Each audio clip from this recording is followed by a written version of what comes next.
When you hear the phrase deadliest round in America, your mind probably jumps to massive rifle cartridges or some Hollywood-style hollow point that looks terrifying on a gun store shelf.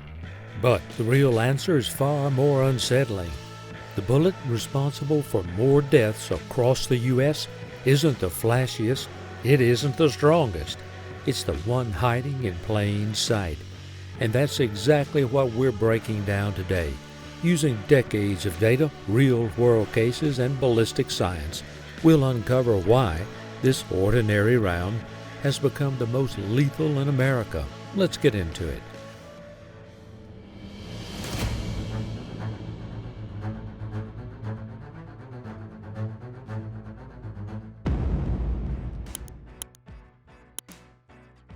When most people argue about bullets, the talk always circles back to size and power.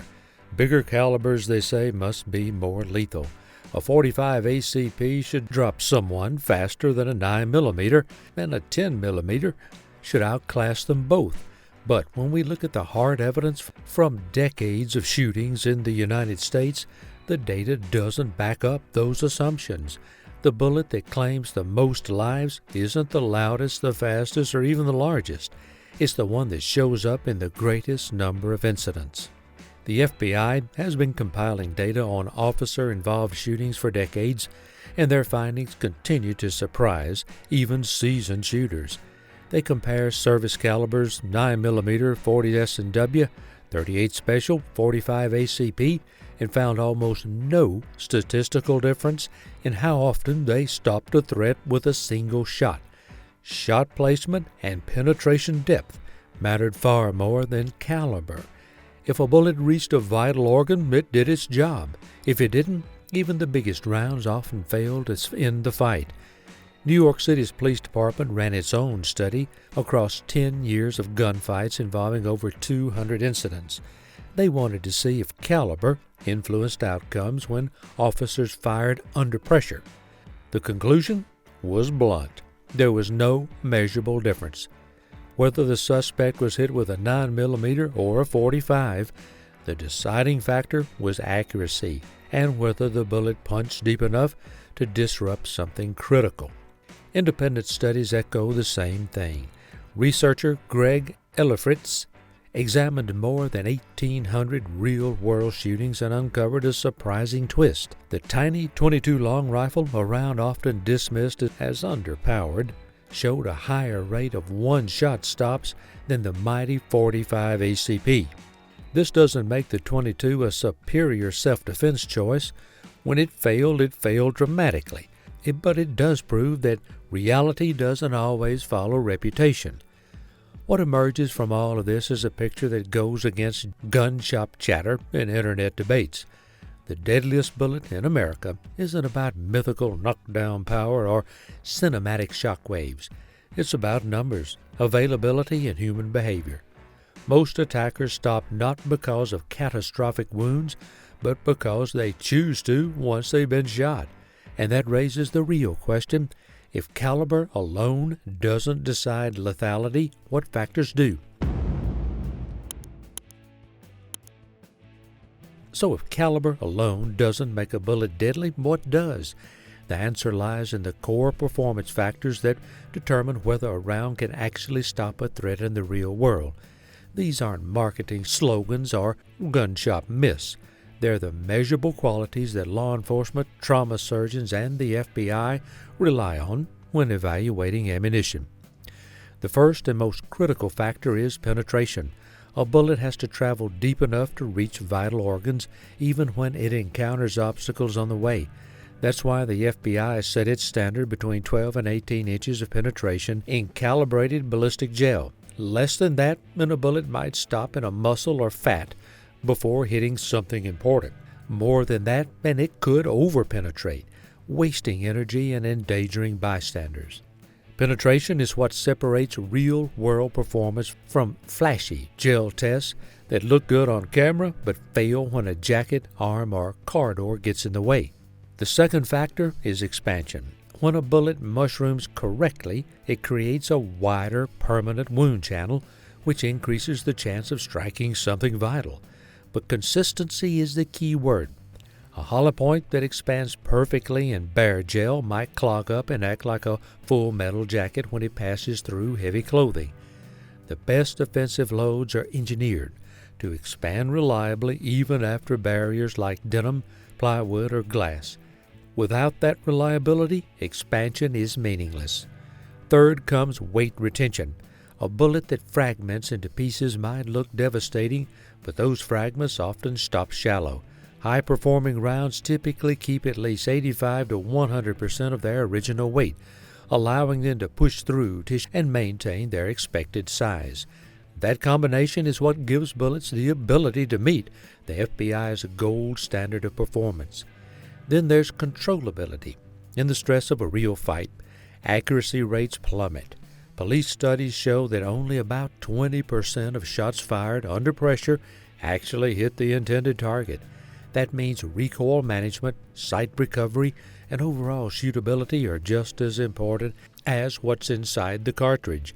A round that's easy to control gives you faster follow-ups and more chances to land meaningful hits. Finally, capacity and reliability matter. A gun that feeds smoothly and holds more rounds gives you margin for error when adrenaline takes over. After all, the bullet with the best specs in the world is useless if it fails to fire when you need it the most. But even with these factors laid out, there's still a problem. The gun community is filled with myths that refuse to die, and unless we clear those up, it's impossible to understand what really makes a bullet effective. For as long as people have been arguing about firearms, they've been repeating the same myths about bullets. These stories get passed around gun shops, internet forums, and even training ranges, but the data simply doesn't support them, and believing them can lead people to make poor decisions about their ammunition. Let's take a closer look at the most common ones. The first myth: bigger bullets knock people down. It's one of the most popular claims, especially among fans of the .45 ACP. But physics says otherwise. Newton's third law is clear. If a bullet had the force to knock a 200-pound attacker flat on their back, the recoil would throw the shooter just as hard in the opposite direction. That doesn't happen, because handguns don't carry that kind of energy. Even massive rounds like the .500 S&W Magnum don't send people flying. In reality, bullet impacts feel more like a hard punch. They damage tissue, but they don't launch bodies like in the movies. The second myth is hydrostatic shock from handguns. People like to believe that powerful pistol rounds create an instant neurological shutdown through shock waves in the body. While hydrostatic shock is a real phenomenon with high-velocity rifle rounds, handguns simply don't generate the speeds necessary. Most pistols fire between 800 and 1,300 feet per second, far below the 2,000 feet per second threshold needed for meaningful hydrostatic shock. Trauma surgeons consistently report that with handguns, the permanent wound channel and penetration depth are what matter most. Third is the one-shot stop myth. Gun culture is full of stories about magic calibers that end fights with a single round. But police and military data paint a different picture. Outside the central nervous system, hits like the brain or upper spinal cord, one-shot stops are rare across the board. Adrenaline, drugs, and sheer determination can keep attackers moving even after devastating wounds. That's why law enforcement training emphasizes firing until the threat is neutralized, not expecting a Hollywood-style collapse after one round. Another myth is that the 1986 Miami shootout proved the 9mm was weak. In reality, the issue wasn't the caliber at all. One suspect was hit with a 9mm that would have been fatal, but it stopped just short of the heart after going through his arm. The problem was penetration, not power. Ironically, decades later, the FBI circled back to 9mm after modern bullet designs solved that very problem. And finally, the idea that expansion is more important than penetration. while expansion helps. A beautifully mushroomed bullet that stops at 8 inches won't reach vital organs from many angles. Penetration always comes first. These myths have shaped arguments for decades, but the truth is less dramatic and more practical. And once those myths are stripped away, we can finally compare bullets side by side and see their real strengths and weaknesses. So let's do that next. Now that we've cleared away the myths, it's time to look at the most talked about calibers in America. Each one comes with its own reputation, strengths, and weaknesses, and when we weigh them side by side, it becomes clearer why one particular round ends up being the deadliest. Let's begin with the 9mm Luger. By far the most widely used handgun cartridge in the world, the 9mm's reputation has been built on balance. It delivers enough penetration to meet FBI standards, expands reliably with modern defensive loads, and offers controllability that larger calibers often lack. A standard Glock 17 holds 17 rounds of it, giving shooters a huge advantage in capacity compared to .45 ACP or .357 Magnum platforms. On the downside, standard pressure 9mm can underperform out of very short barrels, and bargain basement loads sometimes fail to expand properly. But overall, its affordability and availability make it the most common defensive choice in America. Then we have the .357 Magnum. This cartridge earned its reputation decades ago for its raw power. Out of a full-length revolver barrel, the velocity creates excellent expansion and deep penetration, making it devastating in the right hands. But that power comes at a cost. Recoil is sharp and punishing, especially in snub-nosed revolvers, and capacity is limited to 5 or 6 rounds. Reloading under stress is also far slower than swapping magazines. For most modern carriers, it's a trade-off between effectiveness and practicality. The .40 caliber Smith & Wesson once dominated American law enforcement. It was meant to be the perfect compromise between 9mm and .45 ACP, offering more energy than the 9mm but better capacity than the .45. While it does perform well through barriers, shooters often complain about its snappy recoil, which makes fast, accurate follow-up shots more difficult. Over time, many agencies dropped it in favor of an easier shooting 9mm, leaving .40 in a kind of limbo. It still has a following, but its popularity has sharply declined. And of course, the .45 ACP. Big, heavy, and iconic, the .45 has been serving soldiers and civilians alike for more than a century. Its large diameter leaves a wide wound channel, and its subsonic nature makes it ideal for suppressor use. But the trade-offs are real. Lower capacity, heavier guns, and slower recovery between shots for most shooters. The intimidation factor is undeniable, but physics don't grant it the mythical knockdown power often claimed in gun lore. Each of these rounds has loyal fans and proven track records, but which one actually holds the crown as America's deadliest?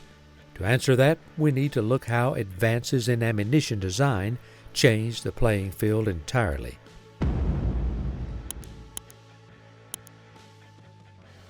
For decades, caliber debates dominated gun culture. People argued over which round was bigger, faster, or carried more energy. But in recent years, those debates have lost some of their weight. Why?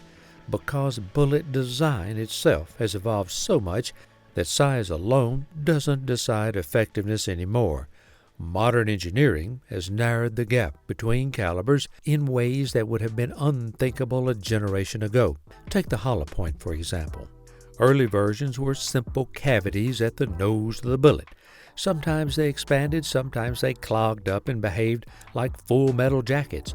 That kind of inconsistency led to tragic failures in the field. Today's defensive hollow points are the product of decades of refinement. Designers use polymer tips to prevent clogging, bonded cores to stop separation, and carefully engineered expansion chambers to ensure the bullet opens up consistently across a wide range of velocities. This means a modern 9mm hollow point can often rival or even surpass what older 40 or 45 loads used to achieve. Another leap forward is what's called barrier-blind performance. The FBI testing protocols force bullets to go through heavy clothing, auto glass, sheet metal, and drywall before hitting ballistic gel. Older designs failed miserably when faced with these obstacles, but today's premium loads are built to perform no matter what stands in their way.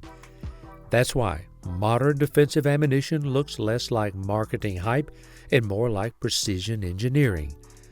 Weight retention has often seen major improvements. Where older bullets might fragment and shed mass, modern rounds hold together. By keeping 85 to 100% of their weight after impact, they push deeper and retain their expanded diameter all the way through the target. The result is greater consistency, something law enforcement and civilian carriers both rely on. These advances mean the old debates about bigger is better have become less relevant. A 9mm with today's premium defensive load performs almost identically to a 45 ACP in FBI testing, while offering higher capacity and less recoil. It's why the FBI, SOCOM, and countless police departments have returned to the 9mm after years of experimenting with bigger, harsher calibers. And yet, despite all these technological improvements, the title of America's deadliest bullet doesn't belong to any of these modern designs. It belongs to a cartridge that predates them all, one that became lethal not through engineering brilliance, but through sheer numbers and everyday use. After all the debates, tests, and myths, the crown for America's deadliest bullet doesn't go to the 45, the 40, or even the mighty 10mm. It belongs to the .22 long rifle. That might sound absurd at first. How could a small, rimfire round designed in the 19th century outpace the heavy hitters? The answer lies in its history, availability, and sheer presence across the country. The .22 long rifle is the most produced cartridge on the planet. Since its introduction in 1887, billions upon billions of rounds have been manufactured. It is cheap, easy to find, and works in an enormous variety of firearms: rifles, pistols, even compact revolvers. Because of that, more Americans own and shoot .22s than any other caliber. And where a round is most common, statistics eventually catch up. Emergency rooms and law enforcement reports consistently show the .22 tied to more shootings, more injuries, and yes, more deaths than any other cartridge in the U.S. The round's mild recoil and quiet report also play a role. People underestimate it. Criminals choose it because it's inexpensive and easy to control. Many families keep a .22 rifle or pistol around for training or pest control, meaning it's more likely to be nearby when violence erupts. And while a .22 lacks the dramatic energy dump of larger calibers, it has a nasty tendency to tumble inside the body, bouncing off bone and creating unpredictable wound paths. That makes medical treatment difficult and sometimes ineffective. What really cements its grim record, though, is the psychology around it. Victims and even shooters often don't treat the .22 as seriously as they should. But once it enters the body, the damage can be devastating. Its low cost, widespread ownership, and deceptive reputation as weak have all combined to give it a death toll unmatched by any modern powerhouse cartridge. So, when we talk about the deadliest bullet in America, it isn't about energy figures or cinematic impact. It's about prevalence, accessibility, and the quiet reality that the most ordinary round can be the most lethal. And that's the uncomfortable truth. The bullet people laugh off at the range is the same one that has written the darkest chapter in America's ballistic history. Check out our next video where we reveal the deadliest .22 long rifle rounds available in America today.